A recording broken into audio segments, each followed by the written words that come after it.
Hello बच्चों, आप लोग कैसे हैं। आप सभी लोगों का धरा क्लासेस में बहुत बहुत स्वागत है। बच्चों, आज से हम लोग कक्षा 6 की गणित प्रारंभ करने जा रहे हैं। लेकिन गणित कक्षा 6 की प्रारंभ करने से पहले जो सबसे इंपॉर्टेंट बात है वो मैं आप सबसे बताना चाहता हूं कि बच्चों याद रखिएगा, जो गणित है वो अंकों और चिन्हों का खेल होता है। तो गणित समझने से पहले सबसे पहले हम समझते हैं कि संख्याएं किसे कहते हैं, ठीक है।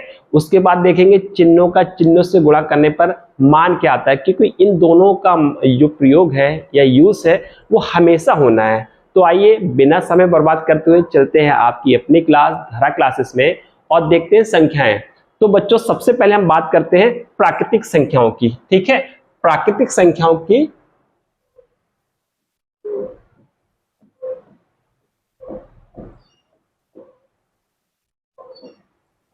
यह प्राकृतिक संख्याएं, ठीक है। प्राकृतिक संख्या कहते किसे हैं, तो बच्चों एक से लेके अनंत तक, मतलब जहां तक आप संख्याओं को गिन नहीं सकते हैं वो सारी संख्या प्राकृतिक संख्याएं कहलाती हैं। जैसे 1 हो गया, 2 हो गया, 3 हो गया, 4 हो गया, 5 हो गया, 6 हो गया, 7 हो गया। इस तरह से अनंत तक की संख्याएं, जहां तक कि आपको गिनती भी नहीं आती है, वो सारी संख्याएं प्राकृतिक संख्याएं कहलाती हैं। और इंग्लिश में इसको नेचुरल नंबर कहते हैं। क्या कहते हैं?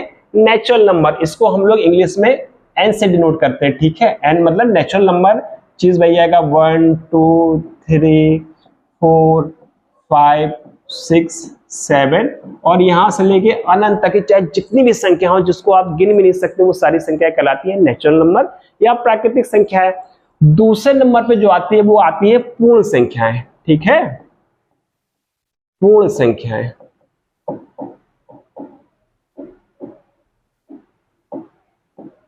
अब बात करते हैं कि पूर्ण संख्याएं किसे कहते हैं।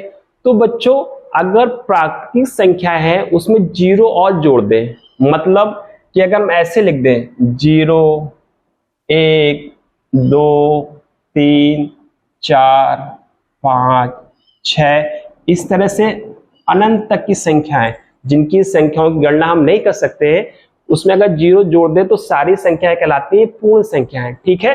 तो जीरो से लेके 1 2 3 4 से लेके अनंत तक की सभी संख्याएं कहलाती हैं आपकी पूर्ण संख्याएं, ठीक है। इंग्लिश में इसको होल नंबर कहते हैं, इसको डब्ल्यू से भी डिनोट करते हैं, ठीक है। डब्ल्यू मतलब होल नंबर, मतलब होल नंबर क्या हो जाएगा 1 0, उसके बाद 1 फिर 2 फिर 3 फिर 4 फिर 5 फिर 6, इस तरह से अनंत तक, ठीक है।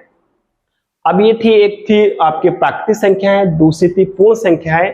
अब हम इसके बाद बात करते हैं संख्याओं के बारे में, ठीक है। तो संख्याएं लिखी कैसे जाती है, तो बच्चों संख्याएं कई तरह से लिखी जा सकती हैं, लेकिन जो सबसे मेन होता है जो आप लोगों के कोर्स में है, एक होता है आरोही क्रम, एक होता है अवरोही क्रम, ठीक है। सपोज करिए कि आपको दे रखा है 2 7 6 5 11 13। अब कहा जाए कि इन संख्याओं को आरोही क्रम में लिखिए। तो बच्चों आरोही क्रम में कैसे लिखते हैं, तो आरोही का मतलब है छोटे से आगे बढ़ना, मतलब सबसे पहले छोटी संख्या आएगी सबसे। तो जो आरोही क्रम होगा बच्चों, ध्यान से देखिएगा, ये आप लोग के हमेशा काम आने वाला है बच्चों। जो आरोही क्रम है, आरोही क्रम में सबसे पहले सबसे छोटी संख्या लिखते हैं, मतलब इन सब में सबसे छोटी संख्या क्या है 2 है। उसके बाद सबसे बड़ी, मतलब 2 से बड़ी आपकी आ जाएगी 6 नहीं आएगी बच्चों, ध्यान से देखिएगा, ये 5 है। तो आपकी दूसरे नंबर पे जो संख्या आ जाएगी आरोही क्रम में 5 है, फिर उसके बाद 6 है, फिर 7 है, फिर उसके बाद कुछ और दिख रहा है, हाँ दिख रहा है, वो है 11 है, फिर 13 है। तो ये था आपका बच्चों आरोही क्रम। आरोही क्रम में सबसे पहले छोटी संख्या, फिर उससे बड़ी संख्या, फिर उससे बड़ी संख्या, फिर उससे बड़ी संख्या, इससे बड़ी, फिर उससे बड़ी संख्या लिखते जाते हैं और अंत में जो संख्या आएगी वो सबसे बड़ी संख्या कहलाएगी। ये होता है आरोही क्रम। इसी प्रकार एक होता है अवरोही क्रम, ठीक है।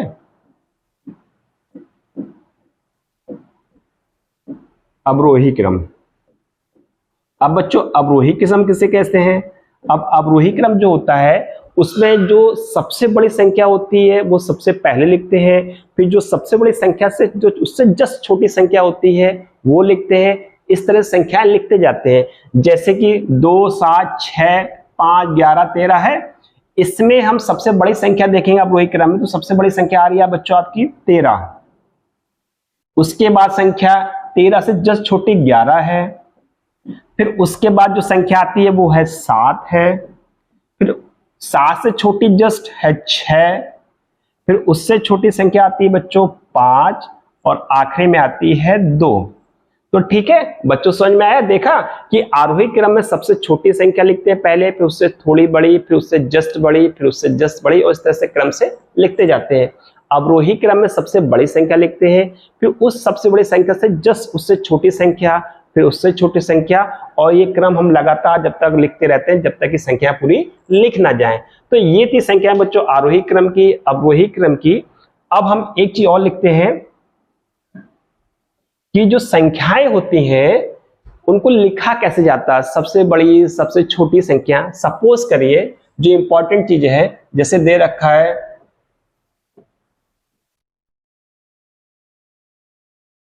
ये दे रखा है आपका 34057, ठीक है। इसका मतलब अगर पढ़ेंगे तो ये लिखा है 34,057। अगर कहा जाए कि इनको जो अंक दे रखे हैं इन अंकों को लेके सबसे बड़ी संख्या बनाइए, तो सबसे बड़ी संख्या बनाने का फार्मूला होता है बच्चों, सबसे बड़ी बता रहा हूं, सबसे बड़ी। तो सबसे बड़ी संख्या निकालने के लिए जो सबसे बड़ा अंक होगा सबसे पहले वो लिख लेंगे बच्चों। देखिए 7 लिखा, फिर उससे बड़ी इससे जो छोटी जस्ट है 5 आ जाएगा, फिर उसके बाद 4 आ जाएगा, तो कॉमन नहीं लगाना, हालांकि मैं बता रहा हूं।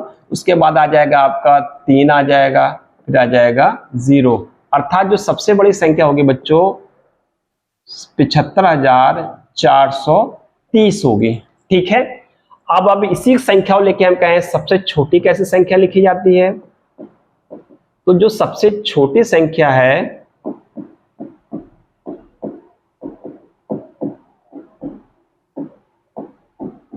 वो याद रखिएगा बच्चों कि इसमें 0 दिख रहा है, तो 0 को सबसे पहले नहीं लिखेंगे, याद रखिएगा इंपॉर्टेंट चीज है। इसमें हम सबसे पहले अंकों को देखेंगे, सबसे छोटा अंक क्या आ रहा है, 3 आ रहा है, क्योंकि 3 के बाद ही हम 0 लिखेंगे, क्योंकि अगर 0 को हम 3 के पहले लिखते हैं तो 0 का कोई अस्तित्व नहीं रह जाएगा। इसलिए सभी संख्याओं को हमें देखना है, तो सबसे पहले हम 3 लिखेंगे, उसके बाद 0 लिखेंगे, उसके बाद 4 लिखेंगे, फिर उससे बड़ा संख्या जो आती है वो है 5, फिर है आखिरी आपकी 7, ठीक है।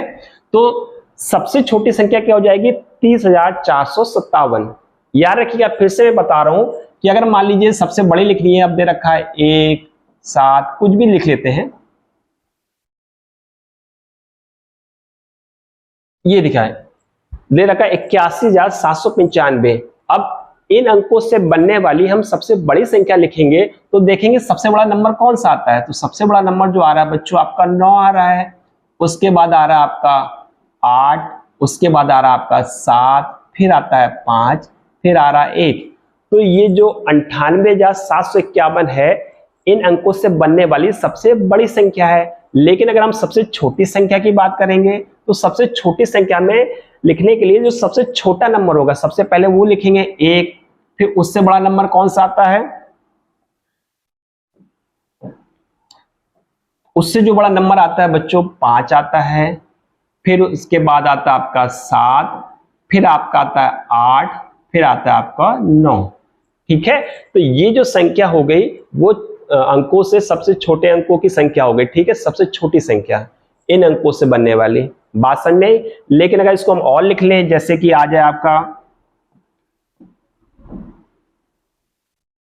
अब कहा जाए कि इन अंकों से बनने वाली सबसे छोटी संख्या ज्ञात कीजिए। देखिए फिर वही बात आ गई, 0 है, इसलिए सबसे पहले हम 0 नहीं लिखेंगे, अंकों में देखेंगे सबसे छोटी संख्या कौन है, तो इसमें सबसे छोटी संख्या बच्चों आ रही है 2 ही आ रही है, उसके बाद 0 लिखते हैं। हमेशा याद रखिएगा अगर 0 है तो एक अंक के बाद लिखेंगे और जो सबसे पहला अंक होगा वो सबसे छोटा होगा, तो 2 है सबसे छोटा, फिर 0 लिखा, उसके बाद देखिए 3 आ गया, फिर 4 आ गया, फिर 5 आ गया। तो ये जो संख्या बन रही है इन अंकों से बनने वाली सबसे छोटी संख्या है, और इन्हीं से अगर बनने वाली सबसे बड़ी संख्या पूछी जाए तो सबसे बड़ा नंबर कौन सा आएगा इसमें बच्चों, सबसे पहले बच्चों नंबर आ जाएगा 5, फिर 4 आ जाएगा, फिर 3 आ जाएगा, फिर 2 आ जाएगा, फिर 0 आ जाएगा। ठीक है, तो क्या हो जाएगा 54,320 और इधर देखा जाए सबसे छोटी 20,345। तो उम्मीद है बच्चों ये चीज आपको समझ में आई होगी। अब एक और सबसे इंपॉर्टेंट बात है वो बता देता हूं कि निशानों का गुणा कैसे होता है, वो आपके लिए बहुत महत्वपूर्ण होता है। तो चलिए सबसे पहले निशानों का गुणा देख लेते हैं। बच्चों याद रखिएगा, जब कभी भी हम माइनस का गुणा माइनस से करते हैं तो हमेशा प्लस आता है, जब माइनस का गुणा प्लस से करते हैं तो हमेशा मान माइनस में आता है, जब प्लस का गुणा माइनस से करते हैं तो माइनस आता है, और प्लस का गुणा प्लस से करते हैं तो इसका मान भी प्लस आता है। ये गुणा का नियम है बच्चों, हमेशा याद रखिएगा।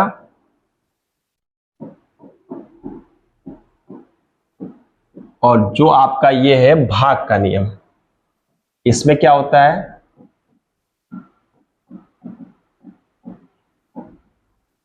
अब देखिए बच्चों क्या होता है कि हम भाग का नियम कैसे निकालते हैं या भाग संबंधी चिन्हों का क्या नियम होता है वो देखते हैं। जब कभी भी हम माइनस से माइनस का भाग देते हैं तो बच्चों हमेशा आता है प्लस।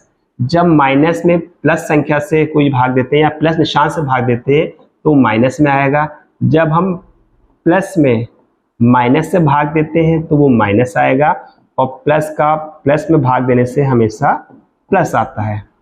तो ये चीजें हमेशा याद रखिएगा, हमेशा काम आने वाली बच्चों चीजें हैं ये, कि अगर हम माइनस गुणा माइनस से करेंगे तो प्लस आएगा, माइनस गुणा प्लस से करेंगे तो माइनस आएगा, प्लस का गुणा माइनस से करते हैं माइनस आता है, प्लस का गुणा प्लस से करते हैं तो प्लस आता है। ठीक इसी प्रकार अगर भाग का नियम देखें तो माइनस से किसी भी संख्या में माइनस से भाग देते हैं तो प्लस आता है, 4 प्लस का माइनस भाग देने से माइनस आता है, और माइनस का प्लस भाग देने से माइनस आता है, और प्लस का प्लस भाग देने से प्लस आता है। ये करते कैसे है जल्दी से फटाफट देख लीजिए। मान लीजिए ये है -3 गुणे -4, तो देखिए इसका मतलब ये है कि माइनस का माइनस से गुणा करने पे क्या आ जाएगा प्लस, और 4 का 3 में गुणा कर देंगे 12 आ गया।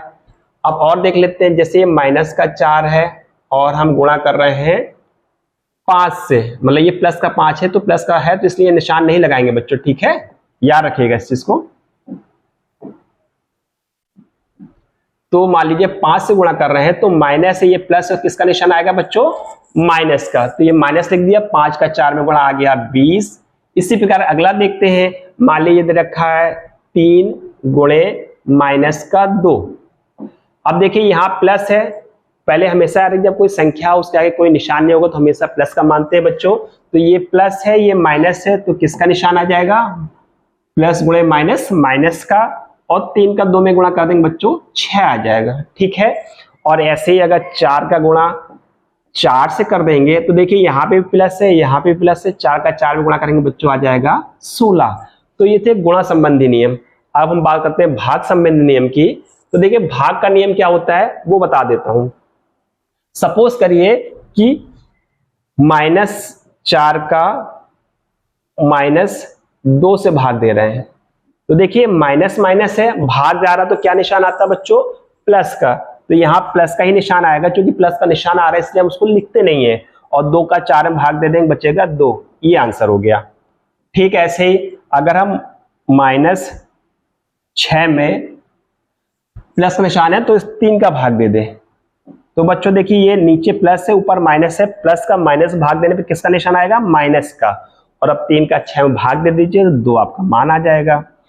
अगला देख लेते हैं, प्लस संख्या हो और नीचे माइनस को, तो अब क्या मान आता है। सपोज करिए जैसे दे रखा है 4 है और ये माइनस का 4 है, तो देखिए ऊपर प्लस है नीचे माइनस है तो माइनस निशान आ गया। 4 का 4 भाग देंगे बच्चों, हमें सबको पता है कि 1 आता है, तो ये मान आ गया। और लास्ट है कि अगर प्लस और प्लस दोनों एक जैसा तो हमेशा प्लस आएगा, इसका मतलब मान लीजिए कि इधर देखिए 2/2 है, देखिए ये भी प्लस है ये भी प्लस है तो प्लस का निशान आएगा, 2 का 2 भाग दे देंगे 1 आ जाएगा। तो बच्चों ये था आपका गुणा और भाग संबंधी नियम, इनका मैंने एग्जाम्पल भी दिया है, उम्मीद है आप लोगों को समझ में आया होगा। तो बच्चों आज के लिए इतना रखते हैं, इसकी अगली वाली क्लास में और अच्छी इंटरेस्टिंग बातें समझेंगे। और बच्चों अगर आप सबको ये चीज पसंद आ रही है तो प्लीज धरा क्लासेस को लाइक कीजिएगा, सब्सक्राइब कीजिएगा, जिससे जो भी वीडियो बन रहा हो आप लोग को उसका नोटिफिकेशन मिल जाए। Thank you very much.